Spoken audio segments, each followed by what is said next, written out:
श्रीशैले दयापात्रं दीभत्यादिगुणार्णवं यतीन्द्रप्रवणं वन्दे रम्भजामाधरं मुनिं लक्ष्मीनाथसमारम्भां नादयामुनमद्भयाम् अस्मदाचार्यपर्यन्तां वन्दे गुरुपरम्परां भक्तामृतं विश्वजानूनमोदनं सर्वात्तं श्रीषडगोपवाग्भयं शकस्यशाखोपनिषत्समागमं நமாம்யகம் திராவிட வேதசாகரம் திருவழுதினாடென்றும் தென்குருகூர் என்றும் மறுவினியவன் பொருணல் என்றும் அருமறைகளந்தாதி செய்தான் அடியினைய எப்பொழுதும் சிந்தியாய் நெஞ்சே தெளிந்து ஏய்த்தவருங்கீர்த்தி ராமானுஜ முனிதன் வாய்த்த மலர்பாதம் வணங்குகின்றேன் ஆய்த்த பெரும் சீரார் சடகோபன் செந்தமிழ் வேதம் தரிக்கும் பெறாத உள்ளம் பெற எம்பெருமான் திருவருளாலே ஆச்சாரியம் அனுக்கிரகத்தாலே கடந்த பல தினங்களாக நம்மாழ்வார் அருளிச் செய்த திருவாய்மொழியை நாம் அனுபவித்து வருகிறோம். இன்றைய தினம் நாம் காண இருப்பது 2ஆம் பத்து 3ஆம் பதிகம் 3ஆம் பாசுரம்.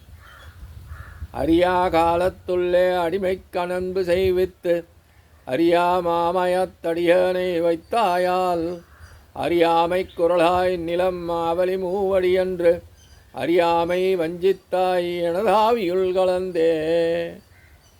மற்றவர்கள் யாவரும் தன்னை உள்ளது உள்ளபடி அறியாதபடி தனது வடிவழகு மூலமாக அனைவரது அறிவையும் அயக்கிய வாமனனாக மாவலியின் வேள்விச்சாலைக்குள் வந்து, மாவலியே, 3 அடி நிலம் எனக்கு வேண்டும் என்று உனது கள்ளத்தனத்தை மாவலி அறியாத விதமாகச் செய்து அவனை வஞ்சித்தவனே, எனது நெஞ்சின் உள்ளே கலந்து அறியாமை ஏற்படுத்த வல்லதாக உள்ள மிகப்பெரிய சம்சாரத்திலே சிக்கிக் கடந்த என்னை உனக்கு தொண்டு செய்தல் என்றால் என்ன என்றும் ஏதும் அறியாதிருந்த நேரத்திலே உனக்கு கைங்கரியம் செய்யவல்ல ஆவலை எனக்கு ஏற்படுத்தி கொடுத்தாயே என்கின்றார் ஆழ்வார்.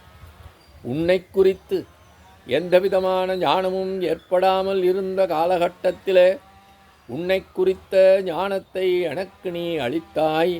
ஆனால் அவ்வாறு பிறந்த ஞானம் அழிவதற்கும் காரணமாக உள்ள சரீரபந்தம் என்பதையும் சேர்த்து உண்டாக்கினாயே என்று வெறுப்பு கொண்டு உரைக்கிறார் ஆழ்வார் என்று சுவாமி ஆளவந்தார் கூறினார் என்பர்.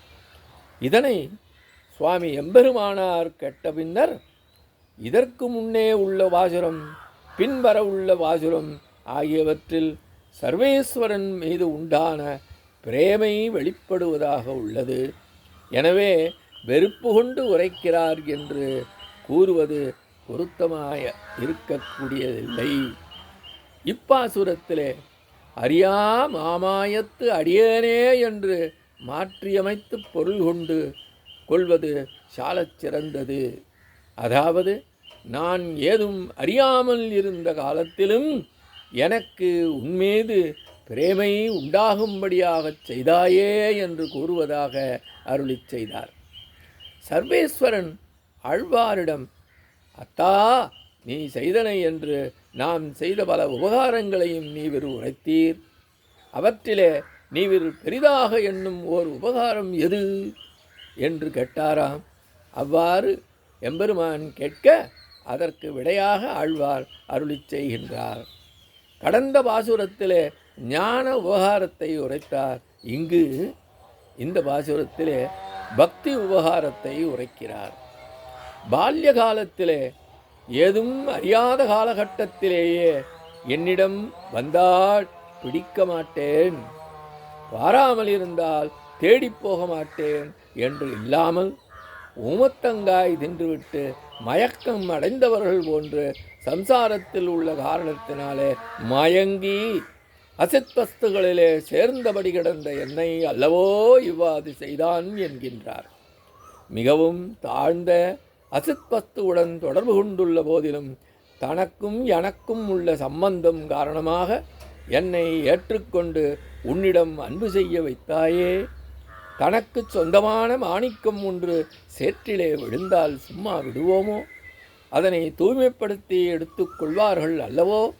அவ்வாறு என்னை அடிமைப்படுத்தினான் என்கின்றார்.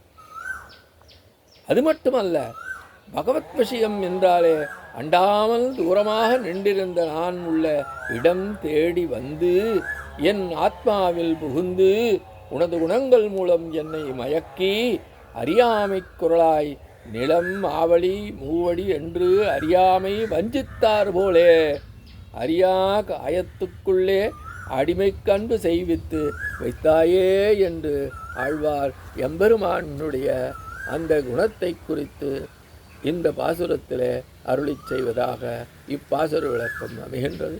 இத்தோடு இன்று காண செய்கின்றோம். எம்பெருமான் திருவடிகளே சரணம், நம்மாழ்வார் திருவடிகளே சரணம், எம்பார் திருவடிகளே சரணம்.